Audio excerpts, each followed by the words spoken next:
اماں، آپ کے بیٹے کا منی آرڈر آیا ہے۔ ڈاکیے نے اماں کو دیکھ کر سائیکل روکتے ہوئے کہا۔ اماں کی بوڑھی آنکھیں چمک اٹھیں جو اینک اتار کر صاف کرتے ہوئے صاف صاف نظر آ رہی تھی۔ بیٹا، ذرا پہلے میرے لال سے بات کروا دو۔ اماں نے امید بھری نظروں سے ڈاکیے کی طرف دیکھا، لیکن اس نے اماں کو ٹالنے کی کوشش کی۔ اماں، میرے پاس اتنا وقت نہیں ہوتا کہ آپ کے بیٹے سے ہر بار آپ کی بات کروا سکوں۔ مجھے اور بھی بہت سارے لوگوں کے خطوط اور پیغامات پہنچانے ہوتے ہیں۔ ڈاکیہ اماں کو اپنے وقت کی اہمیت اور خود کی مصروفیت کی دلیل دینے لگا، لیکن بوڑھی اماں پر اس کی باتوں کا کوئی اثر نہ ہوا۔ انہوں نے کسی بچے کی طرح ضد و اصرار کرنا شروع کر دیا۔ بیٹا، بس تھوڑی دیر ہی کی تو بات ہے، گفتگو کرنے سے کون سا دن گزر جائے گا۔ اماں، آپ ہر بار مجھ سے بات کرنے پر اصرار نہ کیا کریں، مجھے بڑے افسروں کے سامنے جواب دہ ہونا پڑتا ہے۔ یہ کہہ کر ڈاکیہ نے اماں کو پیسے دینے سے پہلے اپنے موبائل پر ایک نمبر ڈائل کرنا شروع کر دیا۔ یہ لیں اماں، بات کریں لیکن زیادہ بات نہ کریں، پیسے کٹ جاتے ہیں۔ اس نے اپنا موبائل اماں کے حوالے کیا۔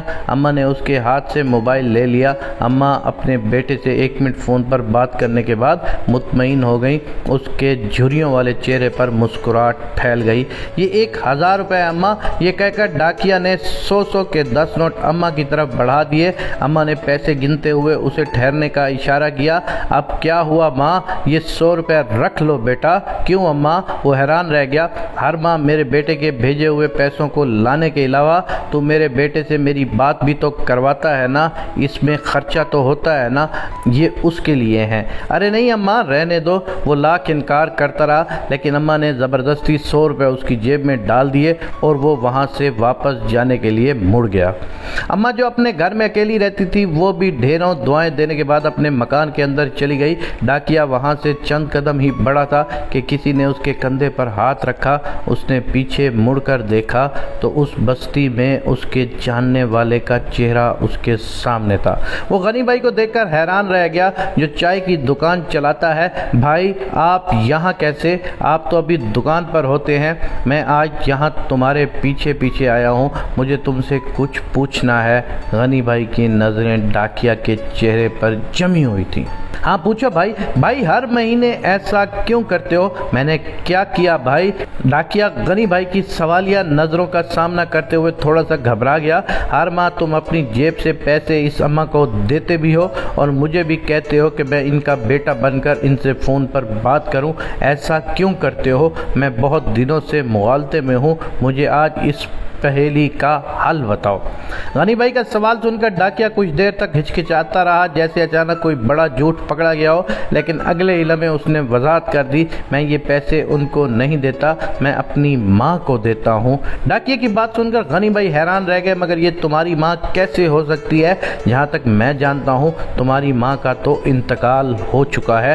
ہاں وہی تو بتا رہا ہوں۔ ڈاکیہ غنی بھائی کی طرف دیکھتے ہوئے بولنے لگا، ان اماں کا بیٹا کہیں باہر کمانے گیا تھا اور ہر ماہ اپنی ماں کو 1000 روپے کا منی آرڈر بھیجتا تھا، لیکن ایک دن منی آرڈر کی بجائے اس کے بیٹے کے ایک دوست کا اماں کے نام خط آیا۔ اسی خط میں لکھا تھا کہ ان کا بیٹا انفیکشن کی وجہ سے جان کی بازی ہار گیا ہے، وہ اب اس دنیا میں نہیں رہا۔